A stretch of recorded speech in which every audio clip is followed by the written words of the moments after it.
Hey guys, Kate from Wallace's, and I'm here to talk to you today about seed starting. Kind of one of the most basic parts of gardening, yet a lot of us haven't done it, maybe since even elementary school when we wrapped up the little bean seeds in the paper towels. Seed starting is a great way to get your garden going. In the winter months when we're tired of being inside, we want to think about spring. This is the perfect way to do it. There are so many plants that you can start from seed and get a jump start on your gardening. Seed starting is also a fun project to do as a family. It's also less expensive than buying finished plants later in the season. So there are lots of great reasons to do seed starting. You do need some equipment. You can buy all of it at Wallace's, or a lot of times you may have some stuff at home that you can already use. The most important aspects of seed starting are your soil, your water, your temperature, and your light, just like growing plants outdoors. So today I'm going to show you some of those awesome things that we need and just how to get started with the very basics. When we're doing seed starting, the number one thing you're going to need is seeds. You can find your seeds at our garden center, at a lot of places right now. I've picked a variety today. I love to do the seeds from Seed Savers Exchange. This is a nonprofit seed farm in Iowa, so support local. And I've picked a few different things today.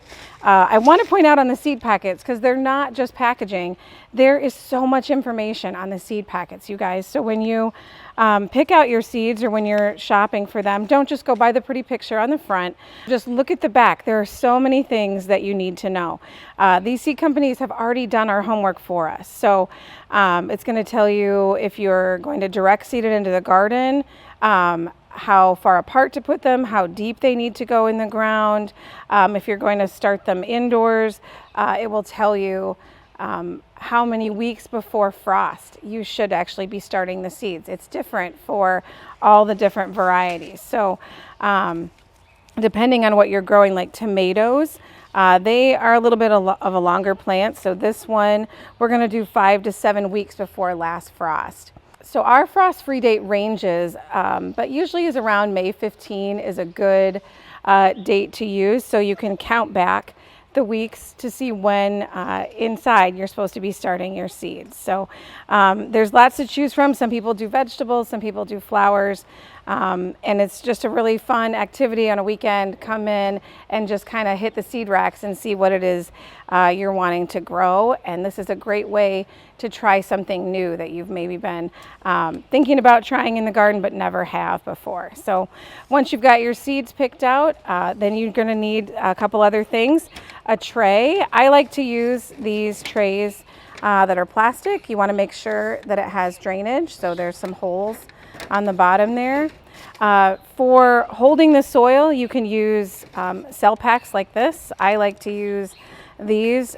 Some people also prefer to use like a peat pot, which makes them really easy to transplant. So you can use something like that. Some people will use old yogurt cups that they saved and put holes in those. So if you're going to use old containers from home, whether it be yogurt containers or an old cardboard egg carton, make sure wash, clean, sanitize so we don't have any of those food particles or existing residue in there. You'll need a tray, you'll need a cell pack or pots to put your soil in, and then you'll need a very good seed starting mix. So we sell a couple brands. This one is the Espoma Organic Seed Starter. Seed starting mixes are different than potting soil or garden soil, so don't just go out in the yard and dig something up. Use a good seed starting mix. I like to use the Espoma Seed Starter. This is all organic and it's much lighter weight. It's going to drain better and it's going to give your seedlings optimal chance to get growing once you get them going. So depending on your mix, it might be a little dry when you get it. So I usually like to add just a little bit of water so it's easier to work with. You'll know when you open the bag if you get kind of that little powder poof that kind of comes up in your face that you may want to add just a little bit of water. Moisten it and then just work it in with your hands. This is also just a nice fun thing to do if you love to garden in the summer. Getting your hands back in the dirt in the winter is just kind of like feels like you're kicking off the season. So once we get our soil kind of mixed up and at the moisture level we want, we're going to go ahead and fill in our pots or our tray. And we're going to fill it basically all the way to the top. So we're going to fill this in and get all of this nice and full so that we can put our seedlings in here. There are 32 different cells in this particular tray. So I have the choice. I can either put all the same type of seed in here, or I can choose all different things. Just when you're reading the seed packets, make sure that what you're choosing has a little bit of the same timing requirements, and then you'll be good to go. So once we get all of this filled up, we're pretty much ready to plant our seeds. I like to moisten the top of the soil just a little bit. So once I get this all full, we'll go ahead and do that.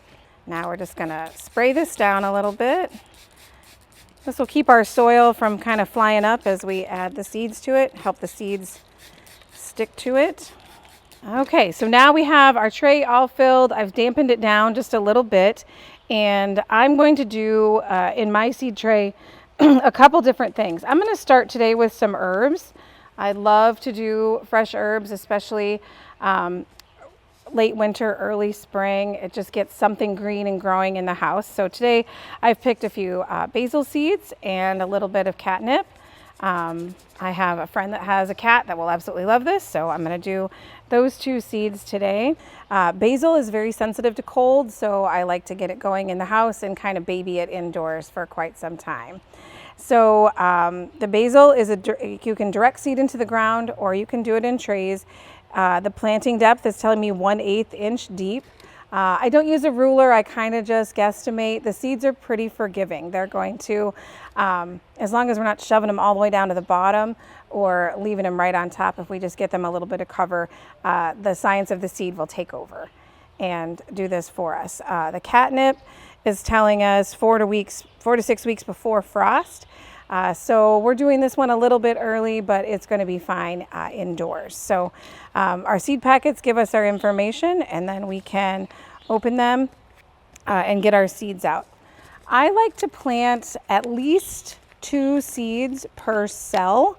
So when I'm doing this, I'm going to get my seeds out. And basil seeds are little tiny black seeds right there. Some people like to use a tweezer or a little seed sower tool to do it, because sometimes the seeds are very small and we can have a hard time grabbing them with our fingers. So I'm going to pick them up and I'm going to put 2 in each cell and just kind of press them down a little bit. Put the soil over, and I'm going to keep doing that here. 2 seeds. 1, 2. So I am putting the seeds 2 in one cell, but I'm putting them not directly right next to each other, so that those little seedlings, when they start to grow and the cotyledons come up, they're not going to be competing so close to each other. So they're going to be able to share the water and the light. We don't want one shading out the other one. If you have seeds from last year, it's okay to use those. As long as you've kept them in a cool, dry place, they are going to be just fine. All seeds have a germination rate, usually 90% or more. So the older they get, they lose some of that germination rate, meaning out of 100 seeds, normally you'll have at least 90 to 95 of those germinate and grow. As the seeds get older, that may go down a little bit, but you're still going to have a germination rate over 75%. So at this point, all I've done is the basil into these 2 cell packs. So before I switch to a different seed, I'm going to go ahead and do a step that a lot of us forget, and that is labeling. So especially when you're doing a mixed tray, you may not want to have an entire tray of basil. And when the little seedlings come up, they're so green, they're so cute, they kind of all look the same. So I'm going to go ahead, and these are just some nice plastic labels. You can also use wood ones if you want something compostable. And I'm going to go ahead and write down what plant. I'm also going to go ahead and write down the date that I sowed it. As we saw on the back of the seed packet, it tells us that we should have germination in 5 to 30 days. So if I get a few weeks into this and I'm not seeing anything green and growing, I need to investigate maybe what's going on as to why they haven't come up yet. So helping remember your sowing date is going to help you make sure you're following the instructions correctly. These plant labels are also going to be great when you move your trays and you move your plants out into the garden. You can put the plant markers in with them. So we're going to label each of those cell packs that we've done, and we've planted these 2 with basil. So now I'm going to move on to the catnip. So a lot of the seeds, when you're working with them, they kind of look the same, they feel the same, which is again why labeling is so important. Sometimes inside the envelopes, the seeds will be inside a little bag like this. It's just the way they package them. When I pour them out of the packet or the bag, I try not to pour it over the soil, because if they go in there, it can be hard to find them, especially when they're dark. Again, these catnip seeds, they look a lot like the basil seeds. So definitely something that we're going to want to label and not try to dump over the soil. So again, I'm going to do about 2 seedlings per cell pack. If you get 3 or 4 by accident, you know, no big deal. If the kids are helping you and they drop too many in there, again, no big deal. These guys, catnip is really easy to grow, so we're just going to not be too concerned on depth, just getting them spaced out from each other. So with the rest of my tray, I've got a few 4 cell packs left open, so I've got room for 16 more plants. I'm going to do some tomatoes and cucumbers. Can never go wrong with tomatoes and cukes in the garden. Really easy to grow once you get them going. So I'm going to start with those 2 different things today. Cucumbers are one that you can also very easily direct sow into the garden, and direct sow means instead of starting them in a tray or in pots, that you can actually, after frost-free date, go out into the garden and put the seed directly into the ground. Cucumbers will pop right up and get growing once the soil's warm enough. So cucumbers are a great example of a seed that's nice and big. So if you have little ones helping you, this is a great project for them, because the cucumbers are a nice large seed. When I'm opening the package, I try not to do too much damage to it. I try to leave as much of the information still visible as possible, because at the end of the season, or when I'm done seed starting, I'm actually going to take this packet, fold it over, put a little paper clip or a binder clip on it, and store it away for next year. Cucumber seeds, as I said, nice and big. They look a little bit like pumpkin seeds. If you carve a jack-o'-lantern every year, they look a little bit like small pumpkin seeds. So on this one, I still tend to put 2 seeds into 1 cell pack, even though they're very big. So I'm going to go ahead and put those in there. These guys are going to go a little deeper, so we're going to press them down and cover them up. We're going to fill this whole cell pack with cucumbers. If you've ever grown cucumbers before, you know that one plant produces a lot of fruit. So this isn't something you ever need to do a whole tray of. So as I was doing my careful labeling, I realized that as I was saying cucumbers, these are not cucumbers. These are very clearly zucchini. Everything I said about cucumbers is also true of zucchini. They are big seeds. They do yield a lot. So you don't need a lot of plants. So we're going to label that the correct way, and then we have another cell pack done. I'm going to go ahead and finish these, and then we'll talk about next steps. Okay, now that we have all of our seedlings planted into our tray and labeled properly, we're on to our next steps. So I'm going to take my my seed packets and fold them up and make sure I can use them in the future, or if I have a mishap, they get cold, they get frozen or something, I can start over with my same seeds. So we've talked about soil a little bit. Now let's talk about moisture. We added a little water to the soil. Now that our seedlings are planted, we want to water them in. If you use a heavy watering can like this when they're very little seeds, they can kind of wash out of the cell. So I like to use a spray bottle with a gentle spray to get my soil moist for the first time. So my seedlings are all in here, and I'm going to spray this down. If you have kids helping you, this is a fun thing for them to do, because they can't really do it wrong. They're just going to spray, and you can kind of see that soil is getting more wet by the second. The key with seed starting and with getting a seed to germinate is that they have to stay constantly moist, but not wet. So we want our soil to sort of feel like a damp sponge and make sure that our seeds stay moist. Another great way to do that after we have our soil all wet is to cover the plants with a humidity dome. This is going to create kind of a greenhouse effect for those plants. So a humidity dome is just simply a clear tray.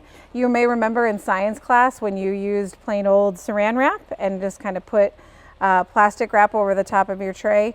And what that does is it helps keep that moisture in there, keep it nice, warm, and humid so those seedlings learn that it's time to wake up. So this is our humidity dome. Put your humidity dome on, and then you're going to leave this on until the seedlings start to germinate. So when you start seeing those little green leaves popping up, you're going to then go ahead and remove the humidity dome. So we've talked about soil, moisture. We need to talk about light. Seedlings need light to germinate. And the one negative thing about starting seeds in the winter is that we don't have very long days. They're getting longer all the time. Any seedling is really going to prefer about 14 to 16 hours of light. So the only way to do that in our area is to add supplemental light. You don't have to have fancy grower lights, but you do need to provide some light for them. You can use a fluorescent tube light fixture. You can use grow lamps. I like to use a light stand that I'll show you here in a little bit. But if you've done seed starting before in the past and haven't been real successful, maybe your seedlings are real spindly, kind of tall and stretched, that's usually a lack of light, and it's the #1 mistake that people make when they are starting seeds. So definitely consider if you have a light source. A sunroom or a really bright room is a great start, but you still need to add a little bit of extra light for your seedlings to get them really going. So now we have all of our seeds planted. We have our plants labeled. We have our humidity dome on. We have our moisture. We have not yet talked about temperature or light. So for lighting, we do need some kind of supplemental light, 14 to 16 hours a day. I highly recommend a timer so that you're not having to remember to go down in the basement and turn the lights on, or go into a room that maybe you're not using every day and get the lights on and off. So try to get a timer. Any light timer will do.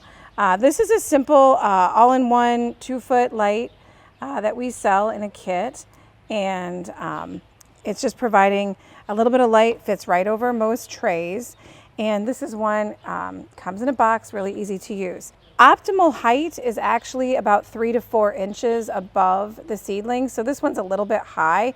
When I put it in the greenhouse, I'll probably put something underneath it to keep the light really close to the surface of the soil. And as the plants grow, then you can usually raise your light up so that the light continues to stay about 3 to 4 inches above the seedlings. The other important thing for them is temperature. Every seed has an optimal temperature at which it germinates. Generally, it's around 70 to 75 degrees. A lot of us, unless we're really cold all the time, we keep our houses more like 68, 69. So it's a little cool. But a lot of us know where we have a warm spot in our home. Maybe mine is the laundry room, where it just tends to be nice and toasty in there all the time. So that's a great spot. If you don't have a warm spot, or you want to help your seeds get a jump start, I recommend a seedling heat mat. And that is just a very simple mat like this. And you put it on the ground, it plugs in, and it warms the soil, which is what we want for optimum seed germination. So that mat is going to get you into the right temperature range. The light is going to get you into the right light range. You definitely want to invest in both of these. You can use them year after year. The seedling heat mats come in different sizes. They even have some that are the size of a windowsill. So if you're starting seeds on a windowsill in a south window, you can use a little seedling heat mat there, and it'll fit right on. So we've talked about soil, light, moisture, temperature. Those are your 4 basic components of seed starting. And now all that's left to do is watch the fun and wait for them to germinate. Once they do, you can remove the humidity dome. A lot of times a good sign of when you need to remove it is when you start to see lots and lots of condensation on the inside. It might be time to take it off at least for part of the day. And then the next step is going to be, once they're up and growing, is going to be thinning. Remember, we put 2 seeds into every cell. And so once those plants get up and growing and they look healthy, we're going to want to thin them down so that there's only 1 plant per cell in the tray.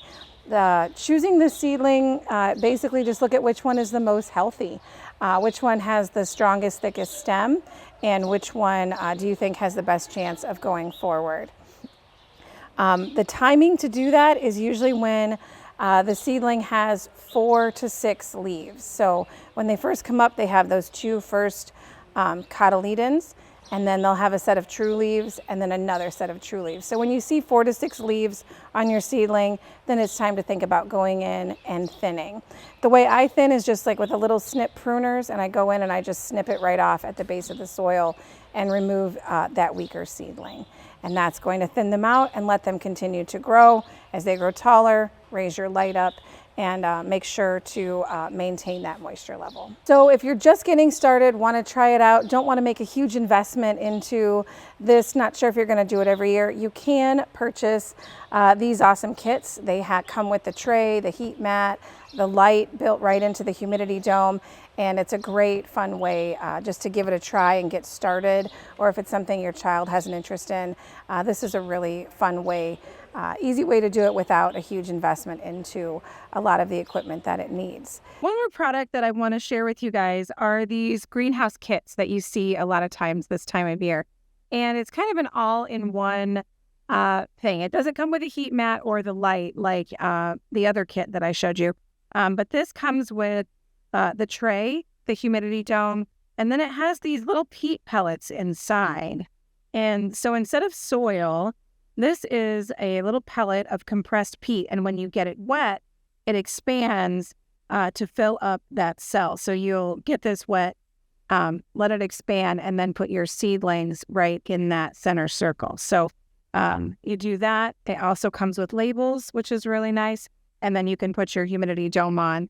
And it's just a great, easy, all-in-one little kit to get started.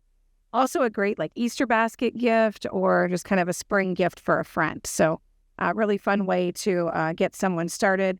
Do this with a few seed packets and away you go. So now you have all the basics. Seed starting really is easy.